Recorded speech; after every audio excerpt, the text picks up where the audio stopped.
सुन। हाँ यार मैं इतने दिनों से सुन रहा हूँ कि रूस की वैगनर कभी मॉस्को में घुस रही है तो कभी बेलारूस जा रही है और अब अचानक से गायब हो गई है। इतने बड़े देश के नेता इतनी छोटी सी कार के पीछे क्यों पागल है? कार? हाँ वैगनोर।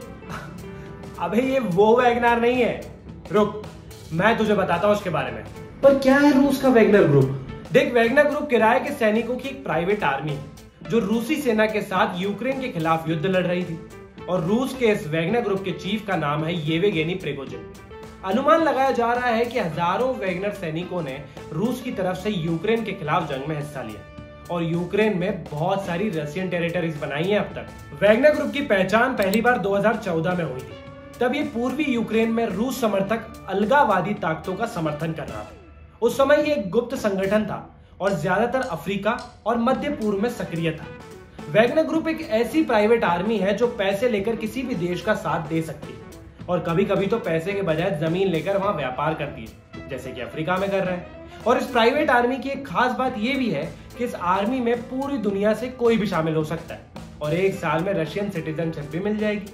साल 2022 में वैगनर ग्रुप ने यूक्रेन में लड़ने के लिए काफी अधिक भर्ती शुरू कर दी। तब अमेरिकी राष्ट्रीय सुरक्षा परिषद ने 2023 की शुरुआत में कहा था कि यूक्रेन में वैगनर के लगभग 80% सैनिकों को जेलों से हटा लिया गया है और रूस में किराए की सेना अवैध होने के कारण वैगनर ग्रुप ने अपने आप को एक कंपनी के रूप में रजिस्टर किया और साथ ही साथ सेंट पीटर्सबर्ग में एक नया मुख्यालय खोला। रशिया से ही क्यों बगावत पर उतरा वैगनर ग्रुप? प्रिगोजिन ने पिछले महीने कई वीडियोस पब्लिक किए जहां रूस के रक्षा मंत्री सर्जी शोइगु के ऊपर उनका गुस्सा साफ देखा जा सकता है। उनके गुस्से को देखकर ऐसा लग रहा है कि अगर रक्षा मंत्री अभी उनके सामने आ जाए तो वो यही मार देंगे। और ये किस बात पर नाराज होकर शाकाल बन रहा था? देख, शाकाल का मेरा मतलब है कि वैगनर चीफ का आरोप था कि उनकी सेना भले ही किराए की है पर वो अपनी पूरी क्षमता से यूक्रेन के खिलाफ युद्ध कर रही है।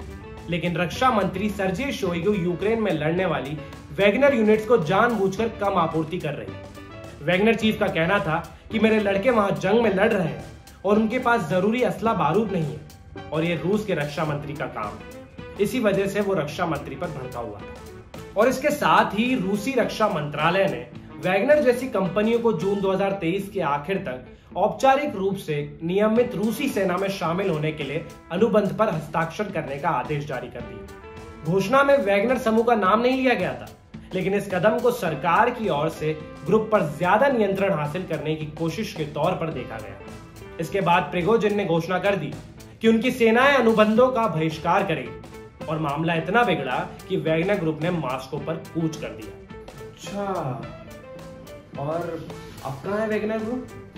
जब प्रिगोजिन को खबर लगी कि यूक्रेन के वैगनर सैनिकों पर रशियन आर्मी द्वारा बमबारी की गई और इस हमले में बड़ी संख्या में वैगनर लड़ाकों की मौत हुई, तब वैगनर चीफ ने कोई अनाउंसमेंट नहीं किया और ना किसी वीडियो से अपना गुस्सा जाहिर किया, बल्कि एक दिन बाद डायरेक्ट उनके सैनिकों ने दक्षिणी रूसी शहर रोस्टोव ऑन डॉन में, जहां रशिया का सैन्य मुख्यालय है, वहां पर कब्जा कर लिया। इसके बाद सैन्य नेतृत्व को हटाने के लिए मॉस्को की ओर रुख करने की धमकी दी। वैगनर आर्मी बिना किसी रुकावट के मॉस्को के करीब आ रही थी क्योंकि राष्ट्रपति पुतिन ने राजधानी और दूसरी जगहों की सुरक्षा कड़ी करने का आदेश दिया था। पर मॉस्को से ठीक 200 किलोमीटर पहले नाटकीय मोड़ आया और प्रिगोजिन वहीं पर गुस्सा छोड़ा। प्रिगोजिन ने अपने लड़ाकों को वापस बुलाते हुए घोषणा कर दी कि वो बेलारूस के राष्ट्रपति अलेक्जेंडर लुकाशेंको की मध्यस्थता के बाद उस रूस छोड़ने के लिए सहमत है। बेगानी शादी में अब्दुल्ला दीवाना तो सुना था, पर ये रशिया की लड़ाई में बेलारूस का राष्ट्रपति क्यों दीवाना हो रहा है? तूने कभी ये सुना है, अगर आपके पड़ोसी के घर में आग लगी हो और आप अपना दरवाजा बंद कर लें तो आप सुरक्षित नहीं रहेंगे? नहीं, मैं समझाता हूं। बेलारूस में एक डिक्टेटरशिप गवर्नमेंट है और बेलारूस के राष्ट्रपति अलेक्जेंडर लुकाशेंको अगर आज बेलारूस के राष्ट्रपति हैं तो वो रूस के राष्ट्रपति पुतिन की बदौलत है। और जब तक पुतिन रशिया की सरकार में रहेंगे तब तक अलेक्जेंडर लुकाशेंको भी बेलारूस की सरकार में रहेंगे। इसी वजह से उन्होंने मीडिएटर बनकर वैगनर ग्रुप को रोका, क्योंकि अगर किसी भी वजह से पुतिन सरकार को हाल में या भविष्य में खतरा हुआ तो अलेक्जेंडर लुकाशेंको की भी सरकार जाएगी। मगर फिर अभी ये वैगनर चीफ है कहां पर और उस पर कोई कार्रवाई नहीं हुई?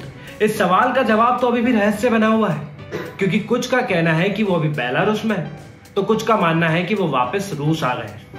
और वैगनर चीफ के घर हाल ही में रूस ने छापा मारा है, क्योंकि कुछ लोगों का कहना है कि रूस ने कार्रवाई की तैयारी कर दी है और कुछ का कहना है कि कार्रवाई हो चुकी है और कुछ का तो यह भी कहना है कि वेस्ट ब्लॉक उसे रूस से निकाल चुका है। ओ, मतलब बेगानी शादी में अब्दुल्ला दीवाना तक तो ठीक था, पर ये तो धुला ही गायब है। अबे क्या बोल रहा है? कोई और सवाल हो तो बता। नहीं तो जाकर वीडियो को शेयर कर, लाइक कर और सबसे सब्सक्राइब करवाना।